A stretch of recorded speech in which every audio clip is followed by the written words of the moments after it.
Sudah siap ya? Iya, sudah Oke. bisa. Terima kasih, Pak Didi.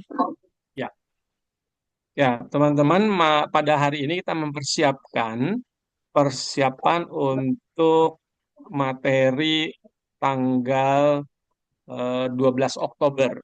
Ya, jadi ada dua materi yang digabungkan karena yang tanggal 5 Oktober anak-anak bergabung di Kebaktian Umum Perjamuan Kudus.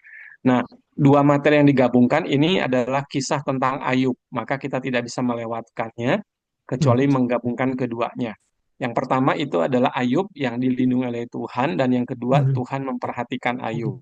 Nah, kita akan coba lihat dua materi yang digabungkan ini tentang apa, ya.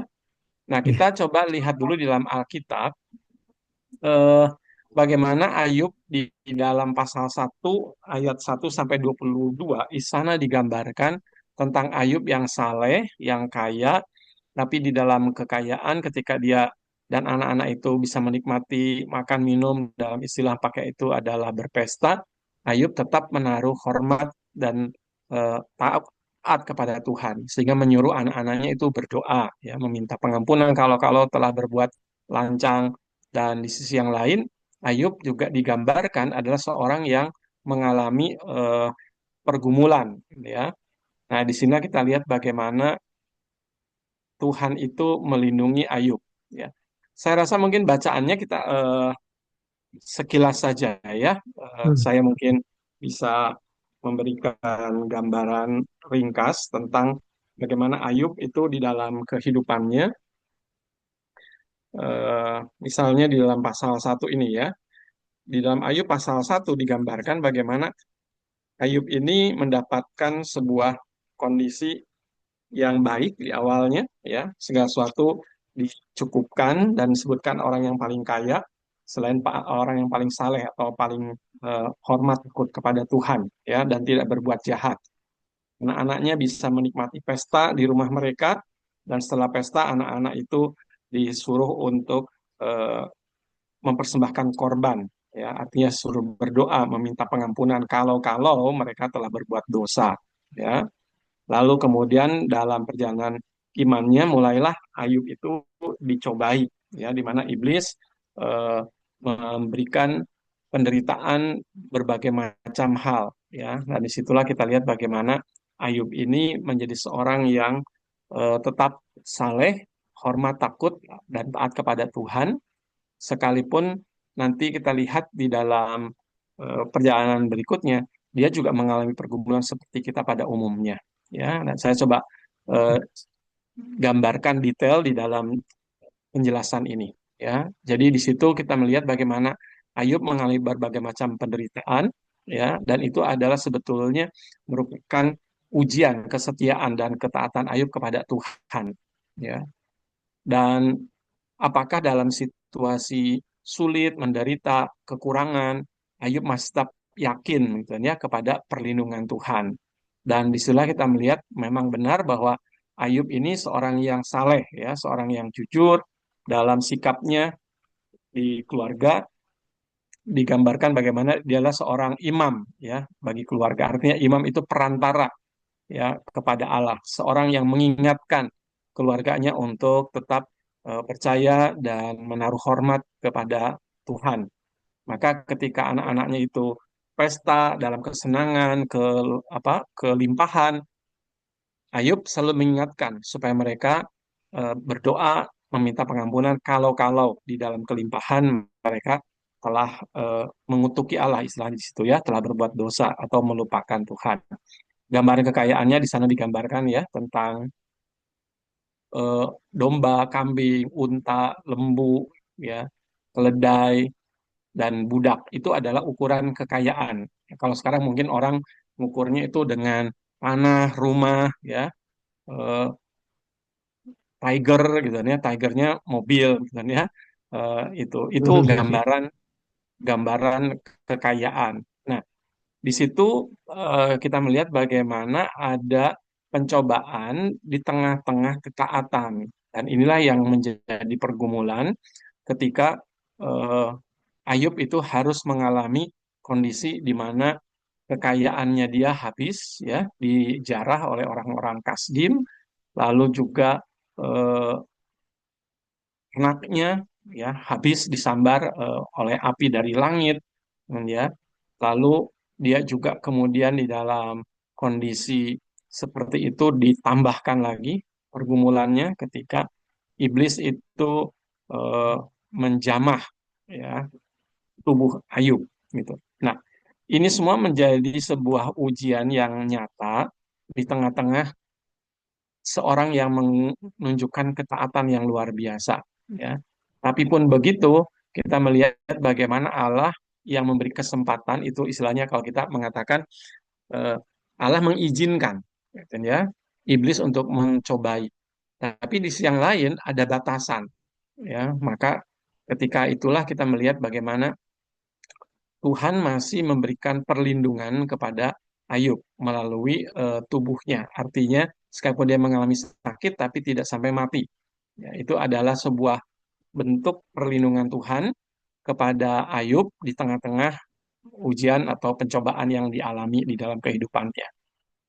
Ya.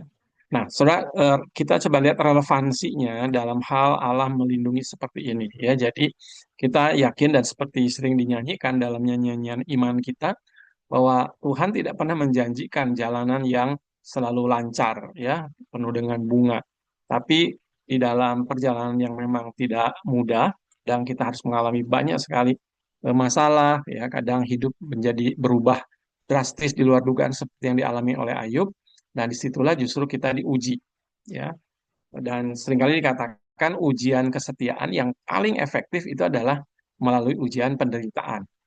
Karena itu yang membuat orang dibawa ke batas yang paling rendah ya dalam tahan ujian, dalam kesetiaan, di dalam kepercayaan iman itu dalam penderitaan orang diuji sampai level rendah ya. Dan disitulah justru Ayub mendapatkan perlindungan dari Tuhan. Artinya dia mengalami kehilangan semua, bahkan tubuh fisik segala macam sakit, tetapi di dalam kondisi penderitaan dan kesusahan yang paling rendah seperti itu, Ayub tetap menunjukkan kesetiaan. Dan disitulah pemeliharaan Allah dinyatakan kepada Ayub. Ya. Dan disitulah kita meyakini sebagaimana 1 Korintus 10 ayat 13 ya, bahwa pencobaan-pencobaan yang kita alami adalah pencobaan-pencobaan biasa, tidak melebihi kekuatan manusia. Karena kesetiaan Allah, Allah tidak membiarkan. Maka di situ ada istilahnya eh, Tuhan melindungi ya. Dan pada waktu kita dicobai, Tuhan pun membawa kita ke jalan kemenangan ya, ada jalan keluar. Artinya kita tidak dibiarkan di dalam penderitaan, di dalam pencobaan sampai kita menjadi hancur kalah, enggak. Ya, tetapi di sana justru kita dimampukan untuk menanggungnya, bahkan keluar dari pergumulan dan mengalami tumbuhan iman. Ya, itu prinsip yang mau disampaikan di dalam kisah ini. Jadi mungkin nanti anak-anak lebih perlu disampaikan dalam hal ini seperti tadi dikatakan di sini ya, bahwa eh, anak besar maupun anak kecil mengenal kisah kesalehan Ayub ya. Jadi mereka tahu Ayub itu seperti pasal 1 digambarkan orang yang saleh, orang yang taat, yang raya, anak-anaknya juga hidupnya senang, tapi di sisi yang lain Ayub mengalami pencobaan, penderitaan, dan disitulah justru Ayub tetap menunjukkan ketaatannya, ya. Jadi ketaatannya dia adalah ketaatan yang sungguh-sungguh. Maka ketika diambil semua kekayaan bahkan segala macam eh, hal yang ada pada dia, Ayub tetap setia, ya. Nah, ini ayat hafalannya kita bisa pakai Ayub 42 ayat 2 ya. Ini memang adalah sebuah ayat yang menggambarkan di akhir perjalanan dan pergumulan iman Ayub di mana dia meyakini bahwa Allah itu sanggup melakukan segala sesuatu. Artinya melindungi dia juga dalam situasi yang sulit itu. Dan di situ justru ada rencana Tuhan yang digenapkan ya. Ini. Nanti kita coba lihat ya pilihan ayatnya. Saya mau masukkan dulu ke bagian yang kedua dari Tuhan memperhatikan. Jadi nanti kita gabungkan dua kisah ini, pasal satu, pasal 2. Nah, pasal 2 tadi saya sudah gambarkan sedikit bagaimana Ayub ketika dicobai di pasal satu itu kehilangan harta, ya, baik itu ternak, eh, anggota keluarga. Tapi di pasal 2 bahkan dirinya sendiri yang disentuh, ya, dirinya sendiri yang mengalami sakit penyakit, begitu. Ya. Nah, di sini kita mengharap eh, anak-anak bisa menyebutkan ya kesimpulan bahwa Tuhanlah yang memperhatikan Ayub ketika sedang sakit, ya. Lalu mm, kelas besar juga sama yang Tuhan yang memperhatikan Ayub ketika dia sedang sakit. Artinya tidak dibiarkan, ya. Tuhan tidak membiarkan. Tuhan tetap memberikan perhatian, dan karena itulah eh, anak-anak diharapkan kalau sampai ketika mengalami penderitaan baik karena sakit penyakit atau kekurangan kehilangan apapun, di itu eh, anak-anak bergantung kepada Tuhan seperti teladan seorang Ayub, ya, kira-kira itu, ya. Nah, di dalam pasal 2 ini kita melihat begitu banyak, ya, eh, cara Tuhan menyatakan ininya apa, perhatiannya, ya. Di dalam pasal ini kita melihat bagaimana ketika kehilangan semua harta anak, ya, Tuhan tetap memelihara dan memperhatikan Ayub. Dan ketika iblis itu di dalam pasal 2 ini ayat 6 khususnya, Tuhan mengizinkan supaya Ayub itu diuji lebih dalam lagi. Ya, dalam hal ini adalah tubuhnya yang disentuh. Ya, bukan hanya harta kekayaan dan anaknya, tetapi diri Ayub sendiri. Ya, hanya dengan batasan, eh, ia ada dalam kuasamu, tapi sayangkan nyawanya. Artinya dia tidak boleh membuat Ayub itu sampai mati, ya, oleh karena berbagai macam ujian. Dan disitulah kita melihat Ayub itu mengalami eh, sakit penyakit yang sangat luar biasa, gitu ya, pada bagian tubuhnya. Demikian rupa mengalami borok-borok, busuk, dan itu adalah sebuah penderitaan yang sangat eh, nista dan hina, ya, selain merasa sangat sakit, tapi disitulah Ayub bagaimana mengalami kondisi menurun yang sangat luar biasa dari seorang yang kaya raya menjadi sangat terhina. Bahkan kita juga melihat bagaimana istrinya itu eh, apa ya, menghina dia, ya, mencaci maki dia, bahkan mendorong Ayub untuk apa, menista Tuhan, ya, meninggalkan Tuhan. Artinya ketaatan, kesalehan, iman, kepercayaan Ayub itu dianggap sesuatu yang tidak berharga bagi istri Ayub. Nah, tapi justru itulah muncul tiga teman. Nah, ya, di sini ada Ayub itu punya teman namanya Bildad, Sofar, ya. Tiga orang ini di dalam pasal 2 dan yang nanti disampaikan kepada anak lebih kepada kenalkan nama-nama ini sebagai sahabat, ya, yang mendampingi selama Ayub itu dalam kondisi sakit, ya. Karena ketiga teman ini dihayati, di apa ya, di persepsi sebagai cara Tuhan memperhatikan Ayub yang sedang mengalami kesulitan dan penderitaan. Artinya anak-anak belajar untuk melihat cara Tuhan memperhatikan itu dalam banyak cara. Salah satu caranya adalah dengan memberikan sahabat, ya, memberikan teman yang eh, mendampingi selama kondisi menderita. Ya, makanya misalnya nanti anak-anak dalam keseharian kalau ada teman sakit, ya, kita kunjungi, kita doakan, mungkin ada yang bisa telepon atau ada yang biasa WA dengan temannya, itu adalah wujud Allah memperhatikan melalui kita, ya, atau sebaliknya kita yang mengalami kelemahan, kita yang mengalami pergumulan, kehadiran teman-teman, ya, yang mengunjungi, yang mengontak kita, yang mendoakan kita, itu adalah cara Tuhan merawat kita, cara Tuhan memperhatikan kita. Karena itu menjadi penting kita itu berteman atau bersahabat, ya, saling memperhatikan satu dengan yang lain. Apalagi dalam kondisi yang terpuruk seperti ini, ya. Kan ada satu istilah dalam bahasa Inggris, a friend eh, in need is a friend indeed, gitu, ya. Teman dalam kondisi yang susah, dalam kondisi kita kekurangan, itu adalah teman yang sesungguhnya, ya. In need, teman in need. A friend in need, teman ketika kita membutuhkan bantuan, itu adalah teman yang sesungguhnya. Artinya, Kalau kita itu kaya, kita sehat, kita itu eh, dalam kondisi baik-baik saja, banyak orang mau berteman dengan kita. Tapi belum tentu itu adalah teman atau sahabat sejati. Nah, teman yang benar atau sahabat yang sejati itu teruji ketika kita justru tidak punya apa-apa. Ketika kita sakit, ketika kita lemah. Masih adakah yang mau menemani kita? Masih adakah yang mau mencari dan peduli dengan kita? Nah, itulah yang disebut dengan uh, a friend in need is a friend indeed. Ya, teman sejati itu ketika kita justru di dalam kekurangan, ketika kita membutuhkan mereka. Dan disinilah Elifas, Bildad, dan Zofar digambarkan sebagai teman yang mendampingi, dan itu adalah cara Tuhan memberikan perhatian kepada Ayub. Sekalipun nanti ya, teman-teman kalau perhatikan di dalam pasal-pasal berikutnya, ya, Elifas, Bildad, Zofar juga tidak hanya digambarkan sebagai sahabat yang sekedar mendampingi, tapi juga di sisi yang lain eh, menanyakan kepada Ayub, apakah Ayub itu menderita karena ada dosa yang belum diakui. Ya, karena itulah mereka mendesak Ayub untuk mengakui dosa kesalahannya. Sampai Ayub pun bingung dengan kondisi dirinya, kenapa kok harus mengalami sakit dan menderita seperti itu. Ya, tapi nanti, nah ini di dalam materi yang ketiga kita akan melihat bagaimana Allah itu memulihkan ya seorang Ayub.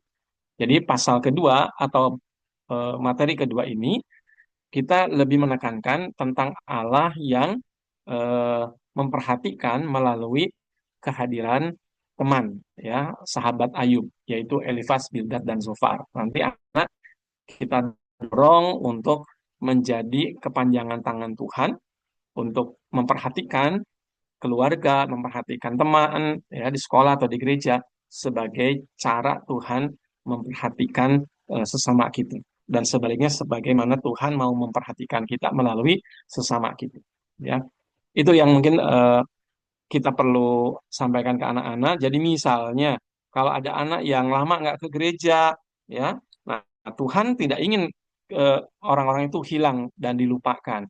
Nah, Tuhan bisa memakai kita untuk merawat mereka, untuk kembali ingat kepada Tuhan. Ya, caranya apa? Ya kita mengunjungi, kita berteman, kita tetap mengkontak mereka. Ya, saya pribadi pun pernah menjadi anak yang hilang ya kelas 5 SD mungkin ya atau kelas 6 SD mungkin. Saya pernah hilang selama satu gereja karena liburan saya pergi keluar kota dan rasanya malu ya untuk umur segitu rasanya buat saya masalah besar kalau saya tidak ke gereja sampai berapa minggu dan itu membuat saya merasa malu tapi malah membuat saya akhirnya tidak ke gereja. Nah, saya bersyukur dalam kondisi seperti itu masih ada teman-teman yang memperhatikan saya, ya. Jadi mereka mengunjungi saya di rumah, padahal di sekolah ya ketemu begitu. Tetapi ketika menjadi lebih spesifik, mendorong, membantu saya untuk kembali ke gereja, kehadiran mereka itu menjadi berharga buat saya. Ya, jadi mereka datang ke rumah di luar hari Minggu waktu itu, mengunjungi saya, lalu mengajak saya bermain ke gereja. Waktu itu mainnya main pingpong, gitu kan ya. Nah, akhirnya saya sore itu bisa ke gereja untuk bermain pingpong. Dan minggunya saya kembali ke gereja. Saya menghayati itu, memaknai itu sebagai cara Tuhan memperhatikan saya ketika saya justru eh, mengambil sikap yang salah ya terhadap kondisi saya waktu itu. Nah, mungkin aja ada anak yang sudah lama ke gereja, entah karena malas atau karena malu seperti saya, atau ada alasan lain ya. Nah, kita perlu mendorong, menolong anak-anak yang hilang seperti itu untuk dibawa kembali dan tidak ditinggalkan. Nah, jadilah sahabat ya. Atau mungkin juga eh, ada anak-anak yang di dalam sekolah kita kenal, tapi mungkin belum pernah,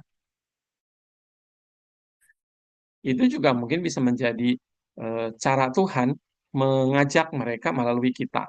Ya, saya dari dalam keluarga sebetulnya tidak ada seorang pun yang Kristen waktu masih dulu itu ya, tapi tetangga di jalan, begitu tetangga di rumah, itu adalah guru sekolah minggu yang mengajak kakak saya ke gereja. Ya, dan itu dibawa ke gereja terus sampai akhirnya satu persatu anggota keluarga saya ikut ke gereja. Nah, itu juga salah satu cara ya bagaimana Tuhan memperhatikan orang-orang yang belum mengenal Tuhan, orang-orang yang masih jauh dari Tuhan dengan cara seperti itu. Saya ingin mendorong kita untuk menggabungkan dua kisah ini ya dengan eh,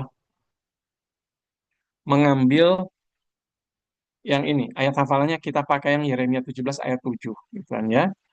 Diberkatilah orang yang mengandalkan Tuhan, yang menaruh harapannya kepada Tuhan. Konteksnya adalah atau tekanannya adalah bahwa Ayub sejak dari awal memang seorang yang saleh, artinya mengandalkan Tuhan. Ya, Ayub seorang yang taat kepada Tuhan, sehingga ketika anak-anaknya dalam kelimpahan, kekayaan, berpesta, Ayub selalu mengingatkan anak-anak untuk berdoa, ya, mengucap syukur, minta ampun kalau-kalau mereka lupa kepada Tuhan, ya. Dan ketika Ayub itu kemudian dalam perjalanan bahkan tubuhnya sakit, Ayub saya pikir cukup menolong kita untuk menjelaskan dua sisi kehidupan Ayub dari dua cerita yang kita gabung. Ya, jadi sisi yang pertama itu Ayub diberkati ketika dia mengandalkan Tuhan, tapi di bagian kedua ketika Ayub mengalami penderitaan yang lebih, ya, bukan hanya kehilangan harta benda, tapi juga kondisi tubuhnya mengalami sakit, tapi disitulah harapannya kepada Tuhan tidak pernah berhenti.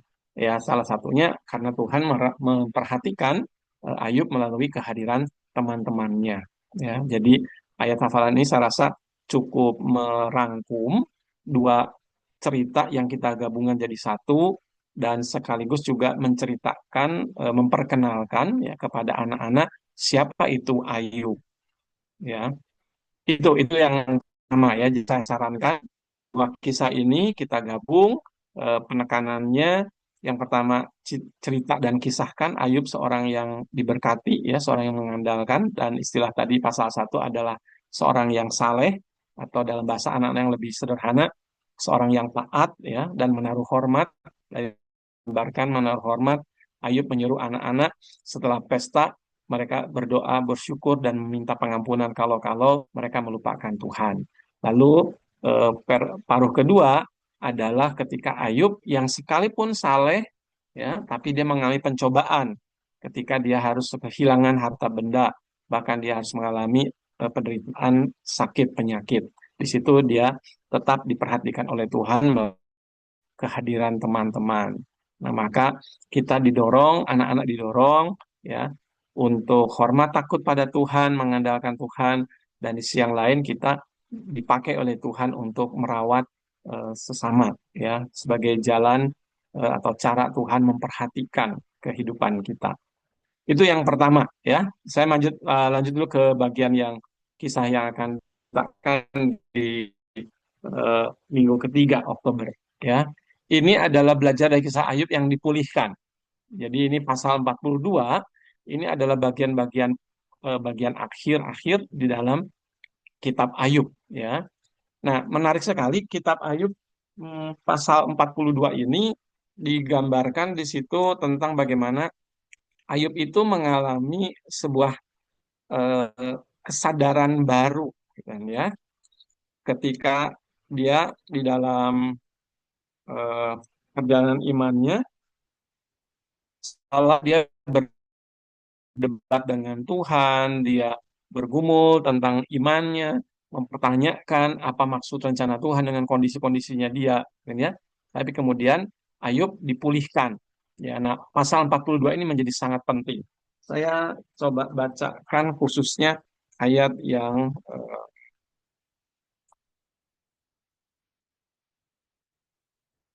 42,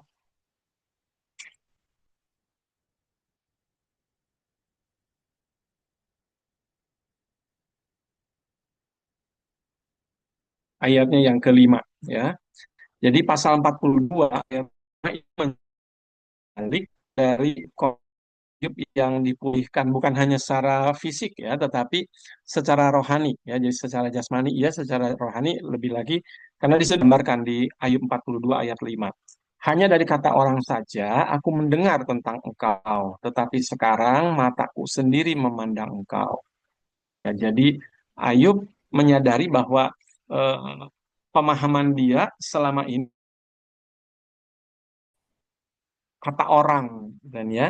Tapi dengan penderitaan dan berbagai pengalaman imannya, Ayub justru mengatakan sekarang dia betul-betul mengenal Allah secara pribadi. Dan itulah yang menjadi suatu yang penting bagi kita ya, apalagi kita nih ya. Kita tuh ya, baik pendeta, baik guru sekolah minggu, kita membaca Alkitab lalu kita menyampaikan kepada anak-anak. Eh, kita juga mendengar Alkitab itu dikhotbahkan, diceritakan pada waktu kita masih kanak-kanak, waktu kita mungkin masih jadi anak sekolah minggu. Itu adalah proses yang eh, baik ya, tetapi bukan satu-satunya dan tidak boleh berhenti sampai di situ. Karena itulah pengalaman Ayub menjadi berharga buat kita ketika dia mengatakan selama ini dia mengenal Allah itu dari kata orang ya, tetapi dengan pengalaman buruk sekalipun, dengan penderitaan sekalipun, Ayub justru mengatakan sekarang dia lebih mengenal Allah secara pribadi ya. Nah, itu sebabnya dikatakan kemudian Allah memulihkan Ayub bukan hanya secara jasmani dia sehat kembali, tapi juga secara rohani dipulihkan kembali hubungannya dengan Allah karena dia mengenal Allah ya di benar begitu ya. Eh, nah, di sini saya ingin kasih penjelasan tambahan saja dikit ya. Jadi eh, Ayub 42 ini merupakan episode akhir ya, episode pemulihan, kondisi dia berbalik kembali menjadi baik, dia diberikan anak-anak ya, keluarga kekayaannya dia dipulihkan. Nah, kalau diperhatikan di perikop-perikop sebelumnya, kalau tadi kan kita bacanya atau bahasnya pasal 1 dan 2. Tapi pasal 3 sampai pasal 30 itu di situ berdebat Ayub dengan teman-temannya. Seperti tadi saya sudah sempat singgung, teman-teman Ayub itu di dalam kisah yang kita tadi ceritakan ke anak-anak lebih menekankan sisi baiknya dulu ya, bahwa dalam penderitaan, kesusahan Ayub itu tetap diperhatikan oleh Tuhan melalui apa? Kehadiran teman-teman ya. Sehingga sekalipun Ayub itu sudah kehilangan segala sesuatu, eh, tiga temannya ini tidak meninggalkan, tetapi malah justru memperhatikan. Dan itulah yang kita yakini cara Tuhan ya memperhatikan Ayub melalui kehadiran teman-teman. Itu yang dulu. Nah, tapi sekarang lihat sisi lain dari sikap teman-teman Ayub ya. Nah, di dalam percakapan pasal 3 sampai 37 isinya adalah perdebatan Ayub dengan tiga temannya. Karena ketiga temannya itu sedang membawa sebuah cara pandang ya, cara sikap terhadap penderitaan. Sebaliknya juga terhadap kekayaan. Jadi waktu ada yang disebut dengan eh, deuteronomistik teologi ya, sebuah pemahaman teologi yang sederhananya adalah hukum tabur tuai ya atau retribusi. Jadi kalau kamu ini eh, menderita, pasti kamu itu salah. Kamu itu pasti ada dosa. Karena itulah kamu menderita, kamu sedang dihukum. Dan sebaliknya, kalau hidupmu itu benar, ya, maka kamu akan diberkati, kamu akan sehat. Nah, teologi semacam ini itu hidup dan ditunjukkan oleh ketiga teman Ayub. Ya, karena itulah ketika Ayub mendebat, ya, Ayub tidak menyetujui cara berpikir yang dibawa oleh teman-temannya, tapi di sisi yang lain Ayub juga bingung begitu. Kalau dia meriksa dirinya sendiri, rasanya dia tidak melakukan dosa-dosa yang sepatasnya dihukum. Tapi kenyataannya dia menderita. Kenyataannya dia mengalami kehilangan, bahkan mengalami sakit, penyakit. Lalu apa ini? Ya, nah disitulah akhirnya kita melihat bagaimana Allah berpihak kepada Ayub, ya, eh, dan menegur para sahabat Ayub sebagai sebagai orang-orang yang justru salah begitu ya. Dan ketika Tuhan mendengar Ayub itu justru malah membela ketiga temannya, Allah memberikan kesempatan dengan memberikan eh, korban yang harus dibawa ya untuk menebus kesalahan ketiga sahabat Ayub ya. Nah, di situ kita lihat misalnya ada pernyataan bahwa Tuhan menyuruh mengambil 7 ekor lembu jantan, 7 ekor domba jantan, dan itu biasanya adalah korban yang dipakai untuk imam dan ya untuk bangsa yang besar kalau mereka itu melakukan sebuah kesalahan. Nah, kalau sampai teman-teman Ayub ini yang cuma 3 orang harus ditebus ya, harus dibawakan korbannya sampai sejumlah 7 ekor lembu ya jantan dan 7 ekor domba jantan, itu menggambarkan bagaimana beratnya dosa ketiga sahabat Ayub di hadapan Tuhan ya, sampai korban yang diberikan itu setara dengan korban yang biasa dipakai untuk umat ya, sebagai satu kelompok besar gitu. Ya, jadi di sini kita melihat eh, cara pandang tentang ibu busi atau guru tuai itu sesuatu yang tidak dibenarkan. Ya, bukan berarti bahwa kalau kita itu benar, maka hidupnya pasti akan diberkati, semuanya lancar, tidak pernah mengalami sakit penyakit. Dan sebaliknya, kalau sampai kita itu ada sakit, gagal, kehilangan, itu pasti karena ada dosa yang tidak diakui. Tidak seperti itu, ya. Tidak selalu seperti itu. Bahwa Tuhan bisa menghukum orang karena dosa mereka menjadi sakit, kehilangan segala sesuatu diambil daripadanya, itu bisa, tapi tidak otomatis seperti itu. Ya, nah itu maka Ayub ingin menyampaikan eh, pesan seperti itu. Ya, baik. Nah, eh, Ayub justru ingin menunjukkan di dalam pasal 42 tadi ya, bahwa Ayub itu sekarang bisa mengenal Tuhan secara pribadi, tadinya lewat orang. Maka dia mengatakan, aku mencabut semua perkataanku tentang Tuhan. Karena tadinya dia menuduh Tuhan ini dan itu, tapi Tuhan justru menjawab ya di dalam pasal-pasal sebelum 42 itu, bahwa ketika Tuhan itu dengan segala kemahatauannya, dengan segala kekuasaannya, mencipta segala sesuatu dengan begitu luar biasa, baik itu binatang, alam. Tuhan mengatakan bahwa dia mencipta tanpa hikmat dan nasihat dari Ayub. Maka ditanyakan, di mana kamu Ayub ketika aku mencipta ini dan itu? Ya, dan itulah justru Tuhan sedang mencelikan Ayub untuk sadar ya bahwa ada banyak hal yang Ayub tidak mengerti, tidak melihat sebuah eh, karya Tuhan yang melampaui ya kesadaran Ayub, melampaui penglihatan Ayub. Maka disitulah Ayub baru menyadari bahwa iya, dia itu tidak ada apa-apanya.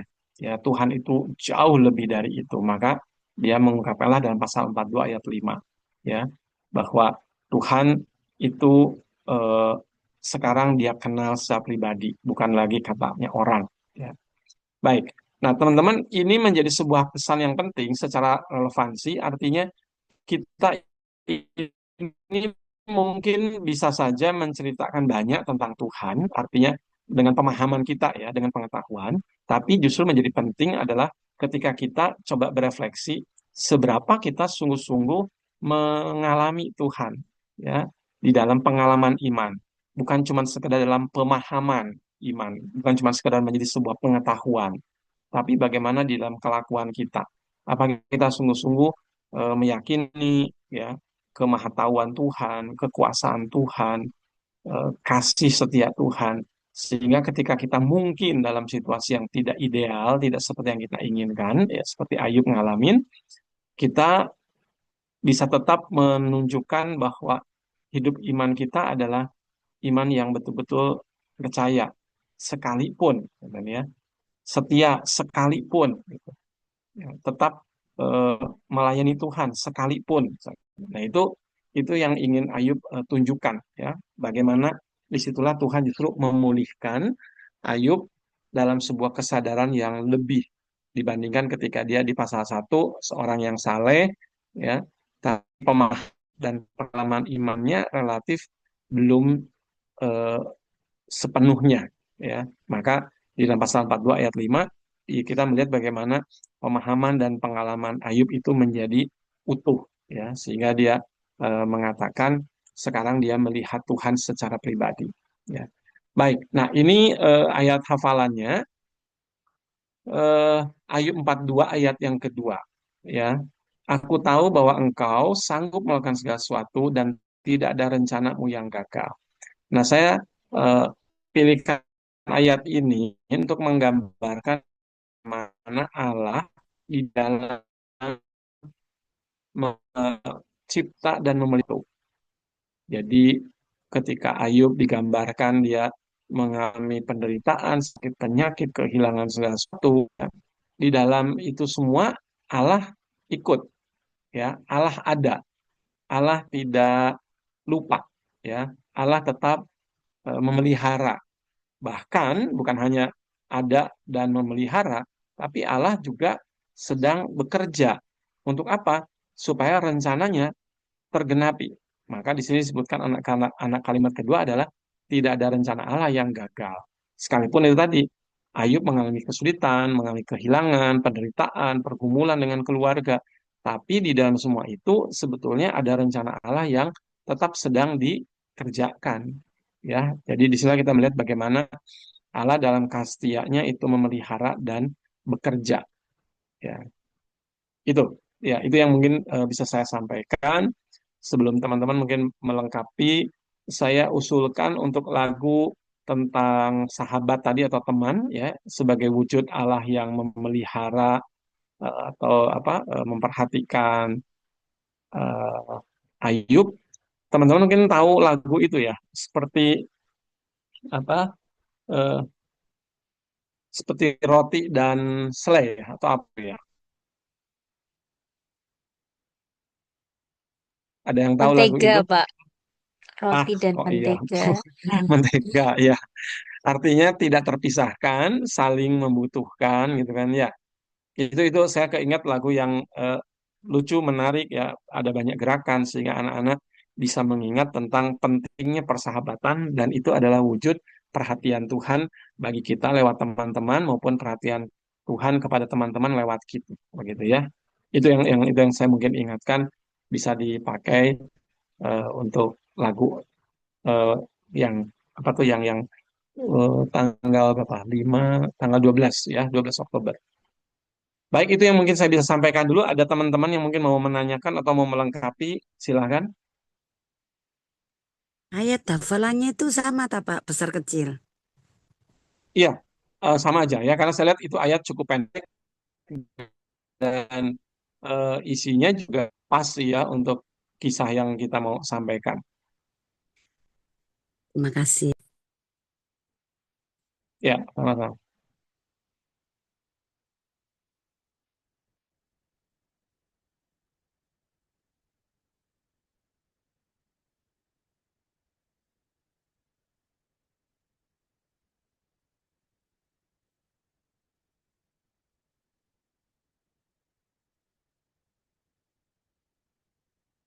Ya, silakan ada lagi mungkin dari teman-teman.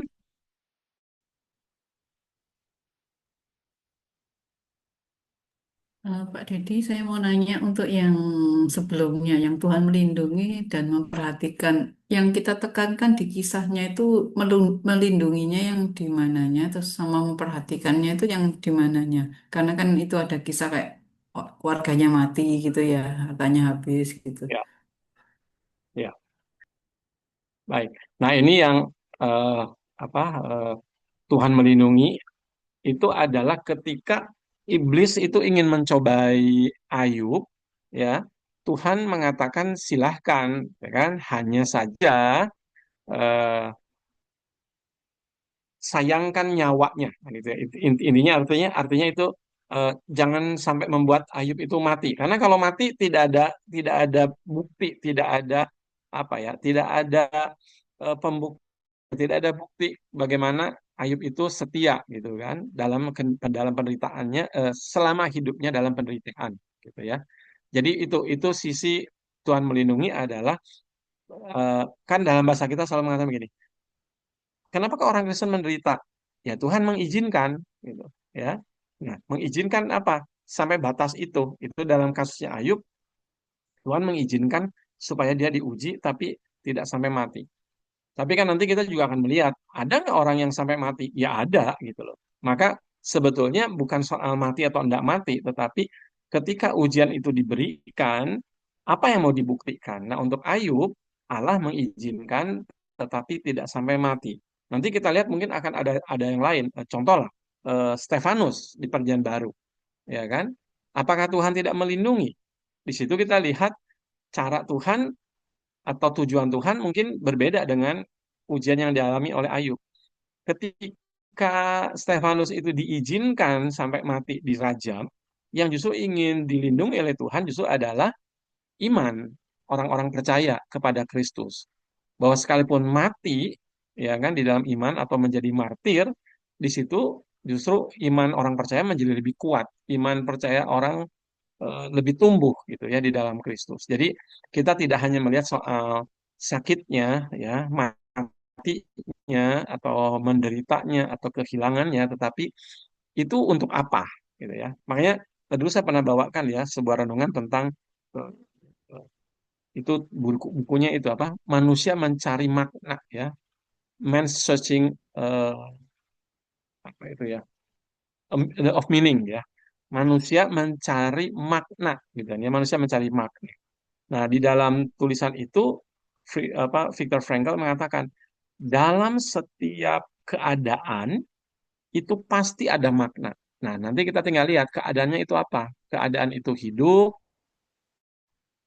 hidup dalam penderitaan, atau bahkan mungkin mati, mati dalam penderitaan, pasti ada makna.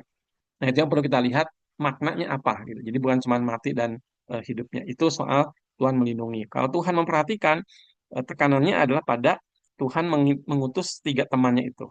Ya, itu adalah cara Tuhan tidak meninggalkan Ayub di dalam kesendirian, tapi dia membawakan teman tiga untuk boleh memperhatikan dia, mendampingi dia.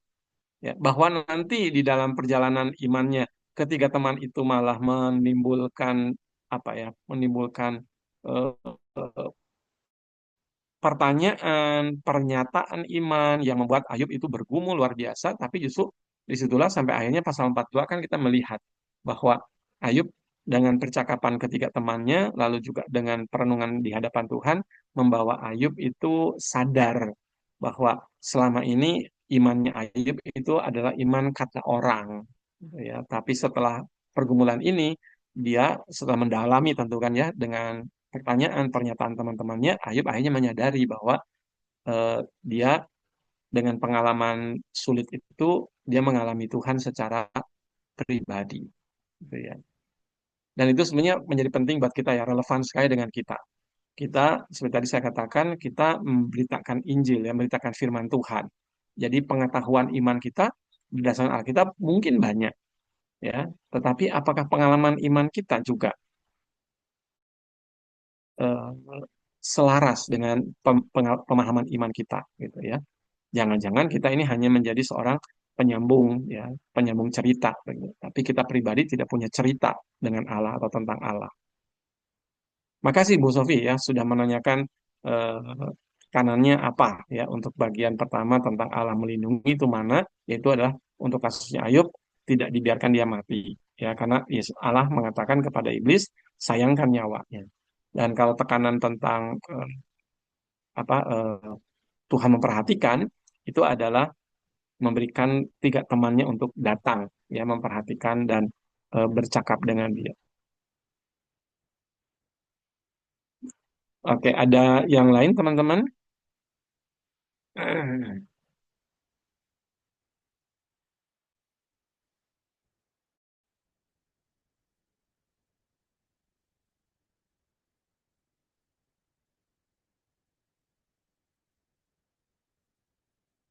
Oke, kalau nggak ada,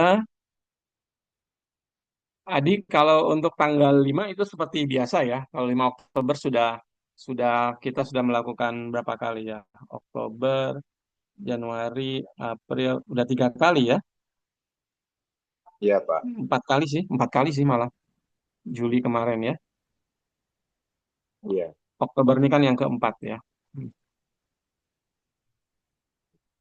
Baik. Ada lagi di kalau nggak ada kita bisa akhiri dulu. Nggak ada, Pak. Bisa diakhiri, Pak. Bisa diakhiri dulu ya. Oke. Kalau gitu kita doa dulu ya. Baik, mari kita berdoa. Bapak di surga, terima kasih untuk kesempatan boleh bersama-sama menyiapkan diri khususnya untuk pemberitaan firman Tuhan pada Oktober mendatang. Kiranya hikmat Allah Roh Kudus akan terus menyertai teman-teman khususnya yang akan memberitakannya. Biarlah dengan hikmat dan kuasa Tuhan, firman Tuhan boleh disampaikan, diberitakan, dan biarlah anak-anak ditolong untuk boleh memahami, terlebih lagi mereka menghidupi firman Tuhan ini.